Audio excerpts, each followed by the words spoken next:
దీనిపైన చర్చ కావాలను ఫైన్ రెడీ మేము.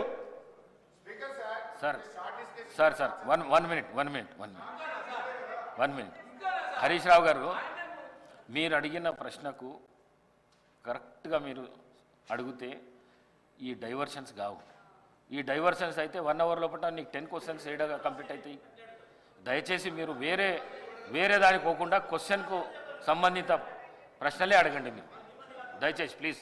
హరీష్ రావు గారు. స్పీకర్ సార్, మాకు మాత్రమే నీతులు చెప్తారు, అటువైపు ఎందుకు చెప్పారు సార్? అదే మీరు ఇప్పుడు వారు మొత్తం రాజకీయ ఉపన్యాసం చేయొచ్చు, రాజకీయం అంతా మాట్లాడొచ్చు.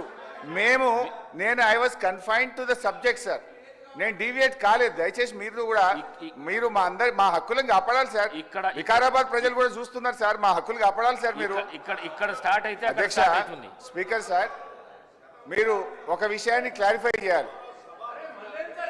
ఆ రకంగా శాసించడం కరెక్ట్ కాదు సార్. అధ్యక్ష, నాకు హరీష్ రావు గారి మీద చాలా హరీష్ రావు గారి మీద చాలా గౌరవం ఉంది అధ్యక్ష. వారు సీనియర్ సభ్యులు, గతంలో 10 ఏళ్ళు ఉన్నారు, అంతకుముందు కూడా ఉమ్మడి రాష్ట్రంలో ఉన్నారు, ఇప్పుడు కూడా ఉన్నారు అధ్యక్ష. వారు మాట్లాడితే పదే అసలు సభాపతి అన్నా సభా స్థానం అన్నా గౌరవం లేకుండా వాళ్ళు మాట్లాడుతుంటే ఎట్లా అధ్యక్ష? నిన్న అధ్యక్ష నేను చూశాను, బీఎస్సీ సమావేశం జరిగేటప్పుడు అధ్యక్ష వీళ్ళు చేసింది ఏంది, బీఎస్సీ సమావేశం జరిగేటప్పుడు నిన్న కూడా నిరసన చెప్పిపోయారు అధ్యక్ష. నేను అందుకే చెప్తాను, బీఎస్సీ సమావేశం జరుగుతూ ఉంది. 10 ఏళ్ళు బీఎస్సీలో ఏం చేసావు అధ్యక్ష? మీకు సభకి రాష్ట్ర ప్రజలకు కూడా తెలియాలి ఏం చేసావు అధ్యక్ష.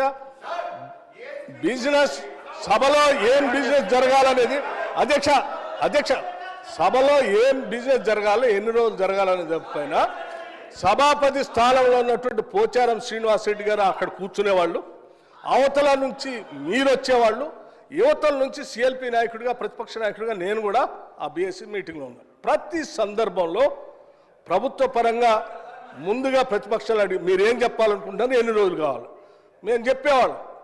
చెప్పి ఈ అంశాలన్నీ తీసుకోవాలి, ఇన్ని రోజులు కావాలంటే సరే. అప్పుడు గౌరవ ముఖ్యమంత్రి గారు చంద్రశేఖరరావు గారు కానీ లేకపోతే వారి తరఫున హరీష్ రావు గారు కానీ వచ్చేవాళ్ళు. వచ్చి వాళ్ళు ఏం చెప్పేవాళ్ళు అధ్యక్ష, రైట్ చాలా సంతోషం, మీరు ప్రతిపక్ష పార్టీగా మీరు ఏ అంశాలు తీసుకోవాలనుకుంటున్నారో ఆ అంశాలన్నింటినీ గౌరవ సభాపతి గారికి ఇవ్వండి, ఎన్ని రోజులు నడపాలనుకుంటున్నారో అన్ని రోజులు కూడా రాసివ్వండి, మేము కూడా ఆ అంశాలన్నీ రాసిస్తాం. మిగతా ప్రతిపక్షాలకు సంబంధించిన వాళ్ళు అందరూ వారికి ఇచ్చిన తర్వాత వారు పరిశీలన చేసి ఏ అంశాలు తీసుకోవాలి, ఎన్ని రోజులు నడపాలని నిర్ణయం చేస్తారో సభాపతి గారికి ఒప్పచెప్దామని లేచి వచ్చేవాళ్ళం. లేదు నేను ఎక్కడ చెప్పాలంటే లేదు అట్లా కరెక్ట్ కాదు, సభాపతి గారు రాసిచ్చాం, వారే నిర్ణయం చేస్తారు, మనం అంతా సభ వారు చెప్పినట్టు నడవాలని ఫైన్ అని చెప్పి 10 ఏళ్ళు అదే నడిపాం అధ్యక్ష. కానీ నిన్న మాత్రం ప్రసాద్ కుమార్ గారు సభాపతి స్థానంలో ఉంది, మేము కూడా అదే ప్రొసీజర్ని ఫాలో అవుదాం, మీరు రాసి ఇవ్వండి మేము రాసిస్తామని అంటే లేదు ఇప్పుడు ప్రసాద్ కుమార్ గారు సభాపతి గారు నిర్ణయం చేయడానికి లేదు, మీరు ఇప్పుడే చెప్పాలను. అధ్యక్ష, సభాపతి స్థానం అప్పుడు అదే ఇప్పుడు అదే. అప్పుడు పోచారం శ్రీనివాస్ రెడ్డి గారు ఉన్నారు, ఇప్పుడు ప్రసాద్ కుమార్ గారు ఉన్నారు. సభాపతి స్థానం ఏం మారలేదు అధ్యక్ష, మనుషులు మాత్రమే మారారు. పోచారం శ్రీనివాస్ రెడ్డి గారు ఉన్నప్పుడు ఏ నిబంధనలు అయితే పాటిస్తున్నామో ప్రసాద్ కుమార్ గారు ఉన్నప్పుడు కూడా అదే నిబంధనలు పాటించాలి కదా. ఎందుకు మీరు దాన్ని వదిలేసి లేచి బీఎస్సీలో సభాపతిని మొత్తం అందరిని అవమానించేటట్టు కాగితాలు పడేసి బయటకు వెళ్తారు అధ్యక్ష? ఇదేనా సభాపతి స్థానానికి మీరు ఇచ్చే గౌరవం? ఏం ప్రసాద్ కుమార్ గారు స్పీకర్ కాదా?